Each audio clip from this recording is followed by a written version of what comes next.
Capital punishment gone wrong in Texas, causing it to be cruel and unusual punishment for an innocent man. Capital punishment is a legal form of punishment in Vietnam. Capital punishment is a special punishment only applied for persons who commit serious crimes. The death penalty cannot be applied to juvenile offenders, pregnant women, and women nursing children under 36 months old at the time of the crime being committed. These cases are commuted to life imprisonment. In Texas, the crimes of capital murder and capital sabotage or a second conviction for the aggravated sexual assault of someone under 14 is eligible for the death penalty. In order for a murder to be a capital murder, it must meet one of the circumstances described below under the capital offenses section.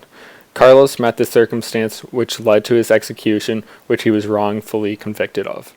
Corpus Christi, Texas gas station attendant Wanda Lopez knows she is in trouble.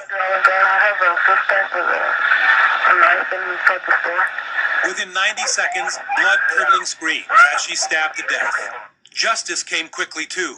Within an hour, police arrest this man, Carlos De Luna, a local petty thief who liked to sniff glue.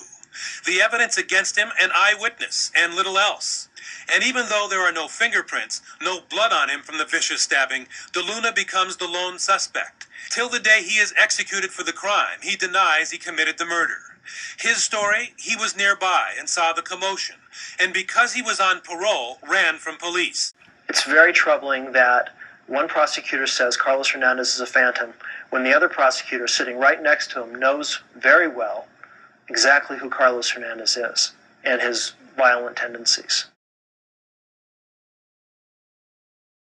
I asked him, "Did you do this?" He said, "No, I didn't do it. If you would just go to Corpus, this is where this guy lives. His name is Carlos Hernandez. He committed the crime." And I kept saying that over and over to the attorneys. I kept saying that over and over. And they were saying that that was a lie. There was no Carlos Hernandez, that they hired private investigators. There was no Carlos Hernandez. It is a made-up name. Carlos should have not been executed. He should have not been executed. They executed the wrong person. I know they executed the wrong person. He should have not died.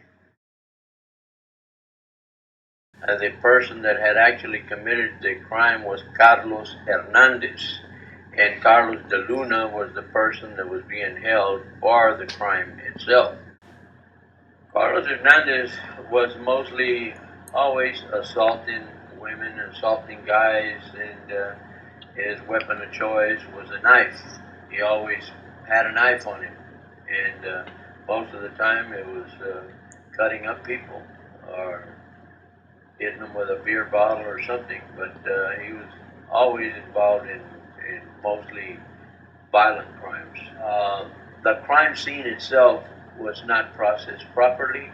To me, if you just stay out of a crime scene and talk to the witnesses outside and secure the scene and let just identification take, whether it be 1 day, 2 days, or 3 days, just to be at that scene, processing the scene, I think that the results of this case would have been totally different.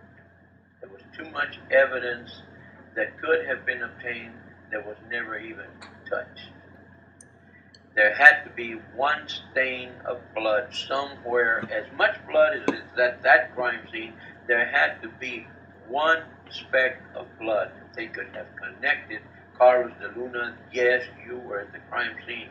This blood matches Wanda Lopez, and that was not there.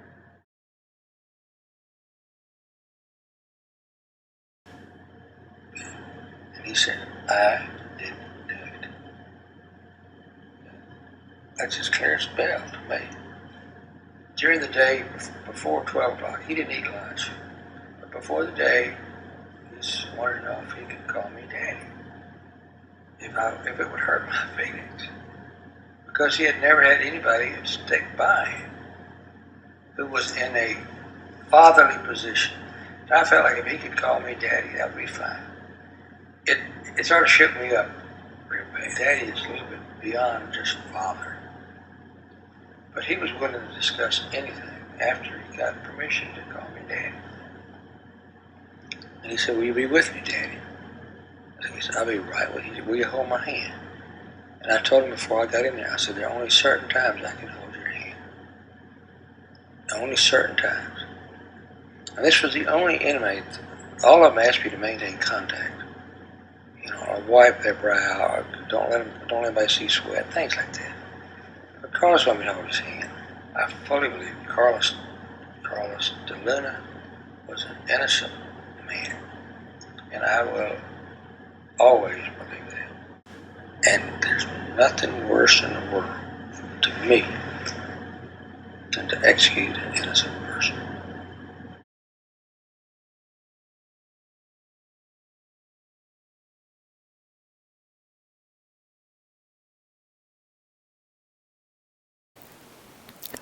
Two ways we can prevent wrongfully convicted people sentenced to death row is either by terminating capital punishment or run multiple DNA tests in plausible scenarios to 100% guarantee the individual convicted is truthfully guilty.